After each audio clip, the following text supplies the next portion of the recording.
Hello my quilting friends! Leah Day here with a new machine quilting tutorial. I have already quilted the center of my heart medallion checkerboard quilt. I did some stitching in the ditch and some outline quilting, and now I'm quilting in that black inner border. And I really wanted something very simple, very easy to stitch quickly. So I decided to quilt straight lines. So let's get on the machine and learn how to quilt simple straight lines with walking foot style quilting. So I'm quilting lines. This is the sashing space of my quilty box quilt, the heart medallion checkerboard. I've already done stitching in the ditch around these blocks, and I've also outline quilted the medallions themselves. Now I have this 2-inch wide sashing, and I really wanted something simple in this area, nothing too complex. And the absolute simplest design is straight line quilting. So I stitched in the ditch between the inside of the quilt, the blocks, and that sashing strap. Then I quilted a 1/2 inch using the edge of my walking foot as a guide. So it was a 1/2 inch over from the ditch.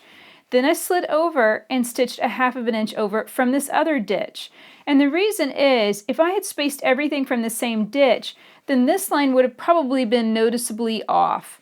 Instead, I work from both sides inside, and then now I've lined up my walking foot right in the middle, so that way the lines are roughly evenly spaced. Sometimes they widen out just a bit, and sometimes they come in a little tighter together, but it's not enough for you to really notice it. It's not noticeably off. And that's something that's important. The thing that your eye is going to catch is everything in relation to that seam line. That's really the thing that's going to be really eye-catching because it goes from black to a bright color. So you have to think about that whenever you are working with a straight line design like this, and how you're going to put it into the quilt, how you're going to stitch it, like the order of the lines going on the quilt, so that way if things get off a little bit, it's not going to be noticeable. So it's important to pay attention to how I'm quilting this, how I'm actually feeding the quilt through the machine. And I'm using my walking foot, of course. It's just easier to space the lines without marks using this nice base of the walking foot. And because of that, I have to stitch going straight forward. A walking foot is a very different type of quilting from free motion quilting. And that means that I need to stitch this design always in a clockwise direction, making sure that I have the least amount of the quilt in the arm of the machine. So here I've just rotated things around, and notice that I didn't bother really flattening everything out. The quilt is kind of piled up a little bit here in front of me, but that's okay. As long as the space here where my hands are is nice and flattened out, then I can quilt just fine. You don't have to worry about the whole quilt being absolutely perfect. Sometimes my quilts are a total jumbled mess on the machine, and it still works, you know? You still manage to get that area flat. The only area that's really important actually is that area right around your needle. And so long as that is flat and you can get a good grip of it with your hands, then it's going to be just fine. So here's an example. If you want to compare and contrast back to the beginning of the video, you can see those lines of stitching were right up against the edges of the foot, which is exactly the way it was supposed to be. Well, now you can see we've got a little bit of space here, a little bit less than 1/8 inch to either side.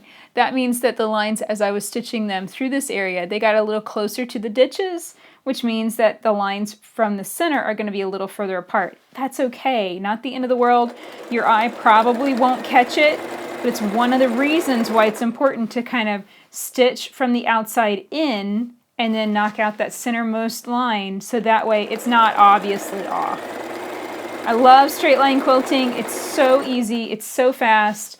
I think this section, you know, all of the lines that I've stitched so far, I think it may have taken 15 minutes or so. Really, really quick. And here I'm just stitching right up to where I started. Take one more stitch, and I'll tie off and bury that thread tail in the middle of my quilt. So that's it for this tutorial. I hope you learned a lot about quilting straight lines in that inner border. It's a really simple design, and I love using my walking foot because it easily spaced the lines with no marking at all. All I used was the base of my walking foot as a guide.